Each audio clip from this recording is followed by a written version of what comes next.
You wanted to see me, Field Team Leader? Yes, Si. Thank you so much for coming.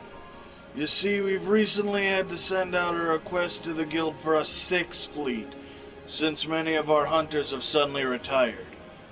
I could understand a few of them at a time, but it seems like dozens of our hunters have just completely given up and moved on.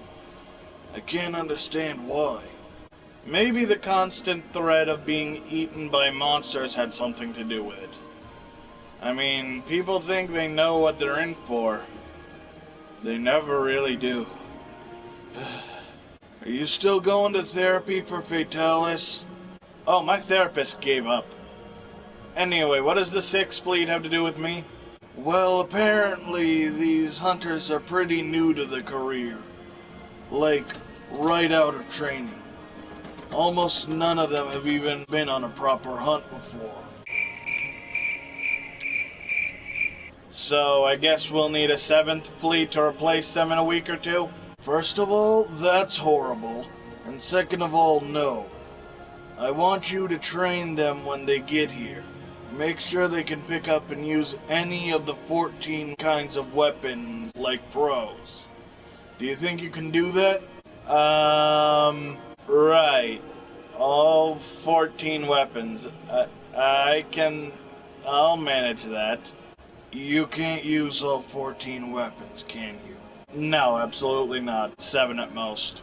Since time immemorial, hunters have faced off against monsters in order to ensure the safety of the innocent, so they can have some semblance of safe and happy lives in this crazy, dangerous world. But of course, we would never be able to do that without proper weapons to face such deadly beasts. Unless you're physics-defying strong like the Admiral and can lift and throw boulders at the monsters. But for those of us that can't lift roughly 5-ton boulders, we have actual weapons.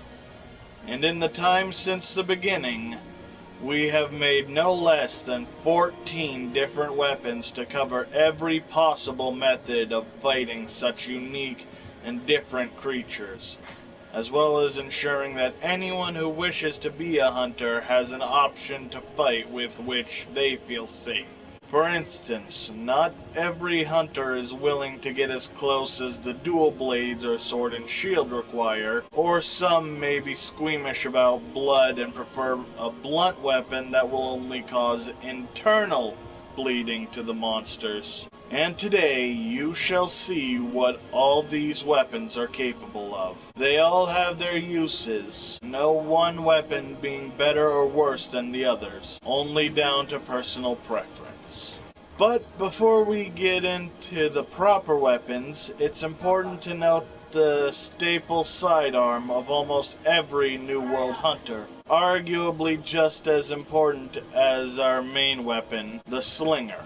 Perhaps pretty simple in appearance, the slinger is incredibly versatile and a true lifesaver in dire situations.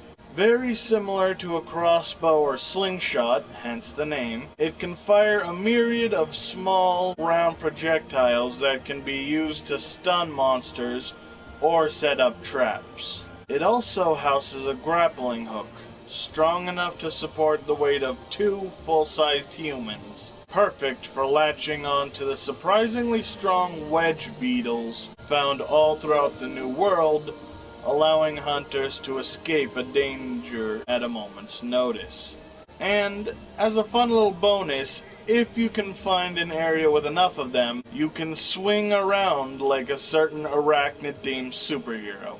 Spider Dude, does whatever the spider do. Spins a web to catch flies, big enough to trap bad guys. And if you really want a more serious note, they're perfect for shooting their small projectiles to kill Vespoids and Hornitar while not dealing enough damage to destroy their fragile bodies. And after a recent upgrade, they now come equipped with a Clutch Claw.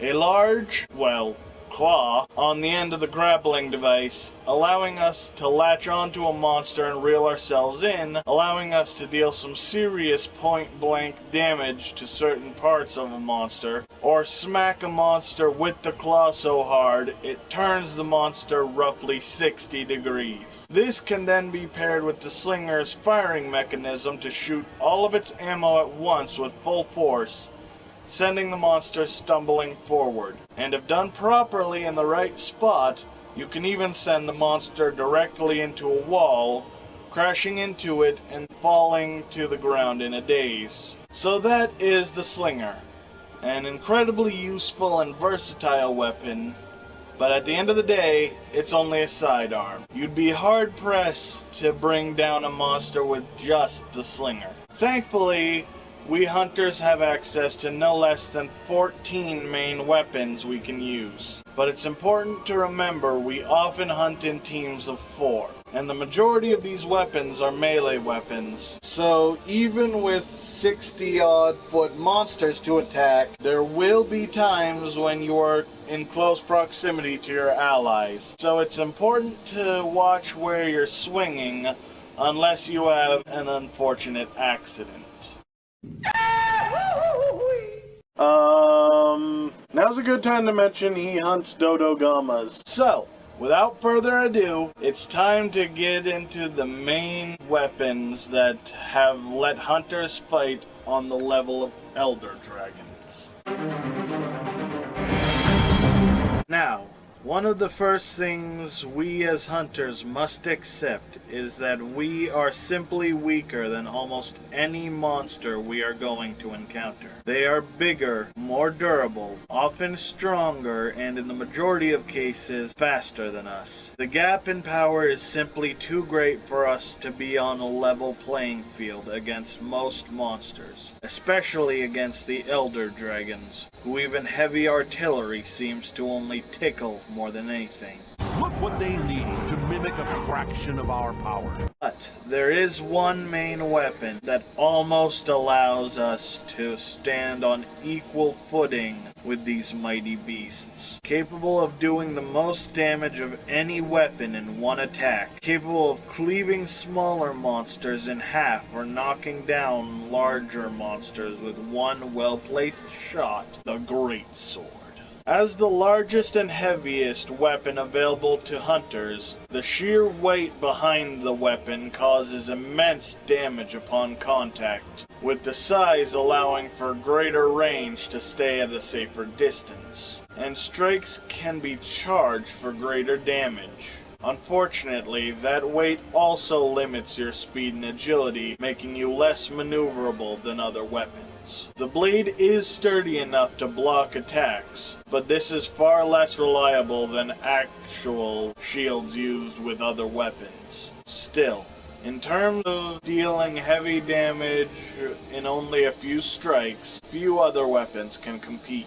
And in a way, using this weapon is almost like playing chess with the monsters, reading the situation, anticipating your opponent's move, staying out of the danger zone, and putting yourself in the right position to strike when it is your time.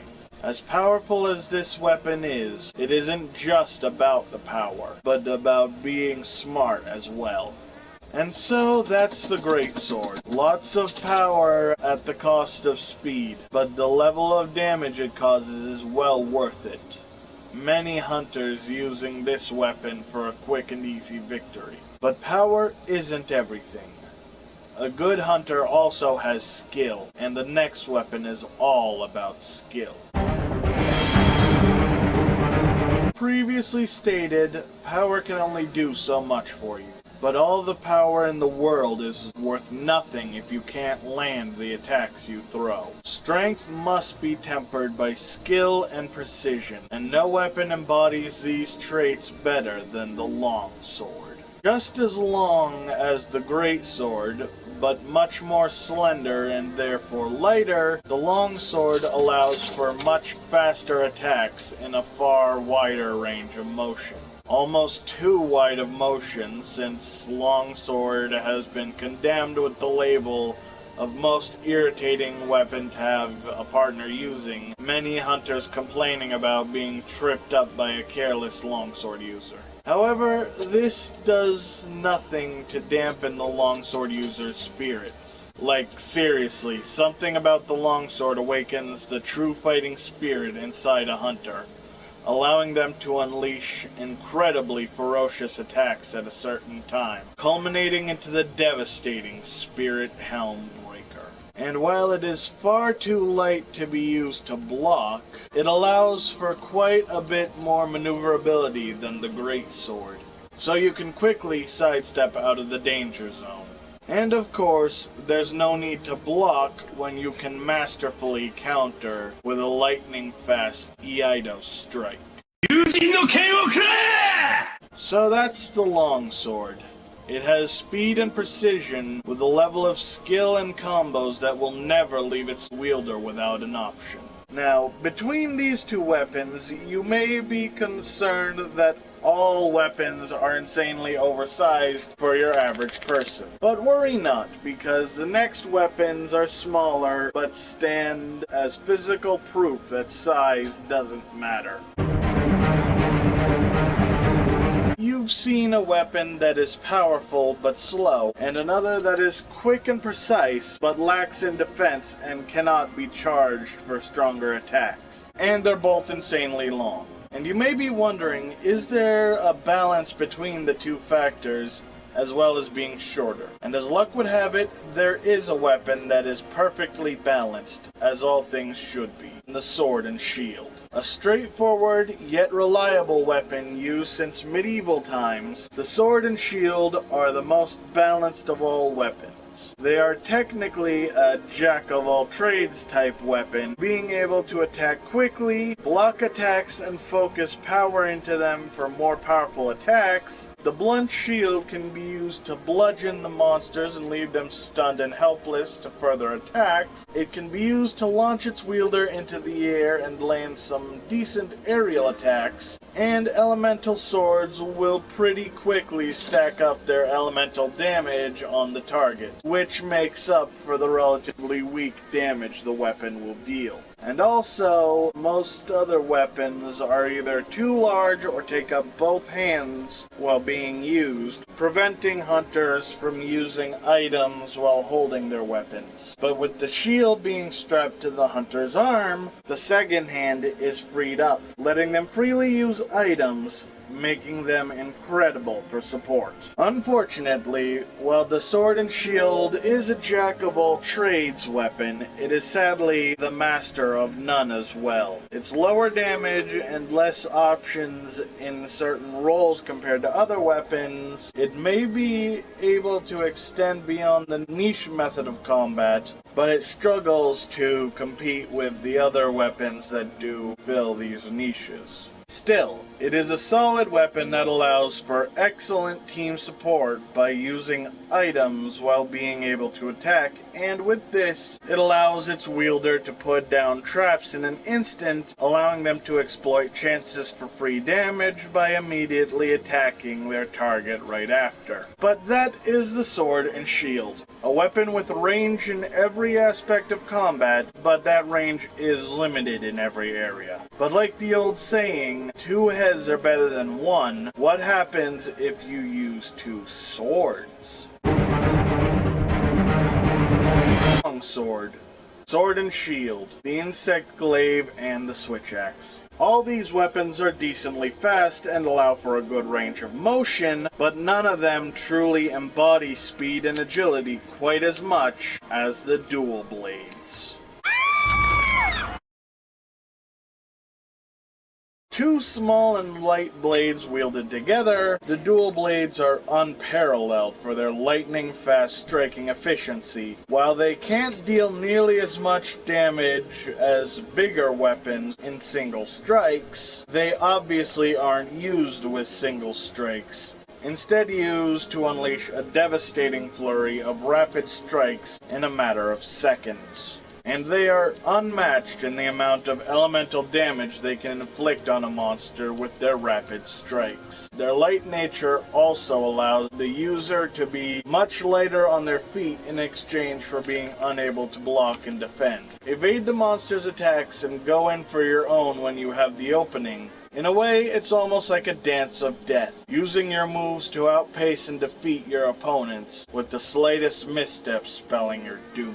But in a similar manner to the longsword, dual blade users have a unique ferocity, almost as if the spirit of a demon takes over them. This demon mode affords even greater speed and agility, letting hunters easily evade monsters' attacks and strike back with even more insane flurries of blows, but at the cost of quickly wearing the user out. Thankfully, this can be countered with dash juice or eating a wiggly lychee, greatly increasing a hunter's endurance and allowing them to fight far longer without tiring out.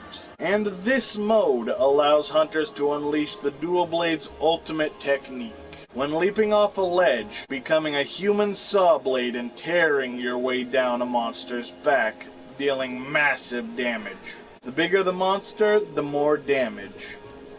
And a longer ride. It's like a very violent roller coaster.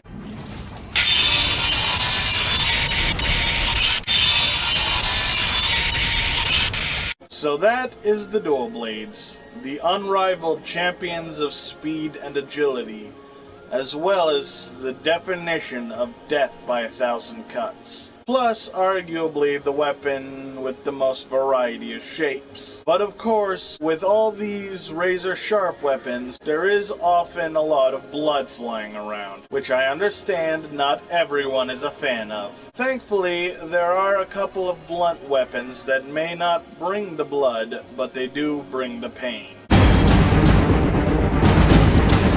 Bladed weapons offer many advantages. Obviously, they can slice through a monster, either severing an extra appendage such as a tail, or simply leaving deep cuts in the monster to bleed from, which slowly but surely weakens the target over time. However, some monsters have insanely thick shells even the strongest of blades cannot pierce. In times like these, a different type of damage is needed to do damage through the tough shell. Blunt damage. And no other weapon does this better than the mighty hammer. Quite a powerful weapon, second only to the great sword, but slightly faster. The hammer specializes in breaking through the tougher shell blades struggle to cut through, and although it obviously can't sever pieces of a monster like bladed weapons, they are capable of breaking off certain parts of the monster bladed weapons cannot get through, such as the head crest of a bear-off. Although this is another weapon that cannot be used to block, it allows a good bit of maneuverability, allowing you to still get out of danger quickly. And of course, they are the best weapon for stunning a monster with massive head trauma. And in addition, much like the greatsword, power can be charged into the hammer for greater attacks. Plus, this weapon offers great aerial control when leaping from a ledge. So that's the hammer. A beast of blunt force trauma with a solid mix of speed and power, and a lot more skill than many may give it credit for. But there is one more heavy hitter that delivers not only impressive concussive damage, but also some musical mayhem. Music. One of the most ancient and treasured arts humanity has to offer. Not only is it simply enjoyable, but humans have been using music to power through adversity since time immemorial. Like listening to an inspirational song to amp yourself and power through an intense workout, or a hard rock beat to make an arduous task even a bit more bearable. And hunters have taken this weapon to the extreme to combine devastating blunt force trauma with empowering music to create the ultimate weapon of mass percussion, the hunting horn. Most often labeled as little more than a support weapon, the hunting horn is a heavy blunt weapon that can do high damage at the cost of speed and being unable to block. But whether it be simply a placebo from hearing energizing music, or the dormant power in the materials of the monster used to create the weapon, the hunting horn is capable of unleashing melodies that literally empowers those that hear it, bestowing enhanced abilities as if receiving a buff in a video game, with different horns playing different songs. By swinging the horn in a certain way, the weapon unleashes musical notes that can be matched in different ways to play songs to bestow enhancements onto the wielder and their teammates, from increasing physical attributes to being able to negate the cripplingly loud roars of monsters to even increasing elemental resistances. Plus, it's just cool to see how a deadly monster can be turned into an instrument. This is a guitar, made out of fatalis materials. I turned the god of all monsters into a guitar. A god-tar, if you will. So that is the hunting horn, a powerful blunt force weapon that can be used to benefit the entire hunting party, empowering the hunters while the wielder delivers some extra damage to the target, all while jamming out to some epic music.